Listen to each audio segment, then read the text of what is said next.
وأحلى شيء في أعراسنا المساواة.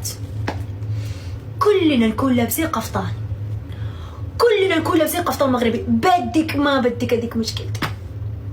كلنا، ما في واحدة تجينا بفستان كذا مع فتحة، ولا فستان كذا مع بابيون، ولا واحدة مسوية، لا خلاص كلنا جايين بالعقاذي.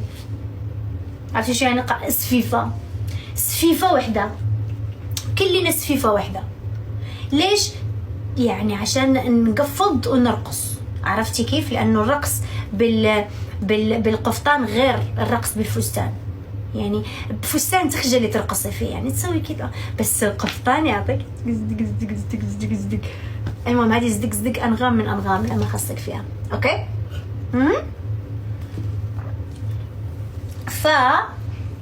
كلنا نكون مساواة، كلنا لابسين قفطان، وكلنا غالبا بنأجر من نفس الواحد. يعني بنأجر قفاطين، أغلبيتها بيأجر. يعني تخيلي إنه أروح أشتري قفطان وما ألبسه العرس الجاي أو المناسبة الجاية. كيف نأجر القفاطين؟ هنا صراحة أقول لكم أسرار الدولة تبعنا. نروح نحط بطاقتنا عند المصممة، تعطينا في قفطان نلبسه ونرجع. يعني لازم تضمننا، ممكن نهرب لها بالقفطان. غالبا بيسمحوا بالهوية تبعهم وبيضلوا لين ما يلبسوا كل العيلة، بعدين ترجع القفطان. بس ما بعرف الا اذا كانوا فاقوا بينا او ما فاقوا، ما بعرف. عرفتي كيف؟ فعندنا فعاليات والله كتير كيوت. والله فاتتكم هذه الفعاليات، والله فاتتكم. دودو ما تحكي اسرارنا، خلاص انا سكت، خلاص سكتت، شو اسوي؟ بعدين العروسه شو بتلبس 4 لبسات، مو مثلكم انتوا تلبس وحده ابيض ويوم البس لك الابيض. احنا المراه بتلبس الابيض في حاله واحده، لما يموت الزوج تلبس عليه الابيض. اذا مغربيه جات عندك وقالت له غنت لك هذه الاغنيه، اعرف ان نواياها خايسه. يوم البس لك الابيض وصير، فهمتي؟ اعرف انها شو نويت لك على نيه. الابيض احنا ما بنلبسه الا لما يموت الزوج. الزوجه بتلبس الابيض، يعني بتبتدي تشحي حياتها، قصدها يعني تحزن مسكين، تتأثر. تمام. فنلبس الابيض. العرس احنا نلبس الوان، احنا ناس فرفوشين ونحب الالوان. ايوه احنا فرفوشين، تولدنا كده، ربي خلقنا كده، خلقنا فرفوشين.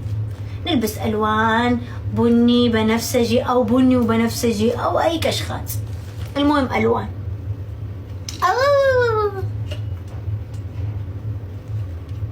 فهمتي كيف ولا ما فهمتي؟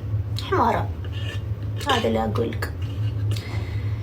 حمستيني اروح المغرب، اقسم بالله مش لانه بلدي، والله العظيم اقسم بالله انه بلد فخم، لا من الثقافة، لا من الناس، لا من اللبس، لا من الأكل، لا من الجو، لا يا أخي والله بلد جميل، أقسم بالله. مش لأنه بلدي، أنا لو مو بلدي المغرب كنت حبيته، أقسم بالله.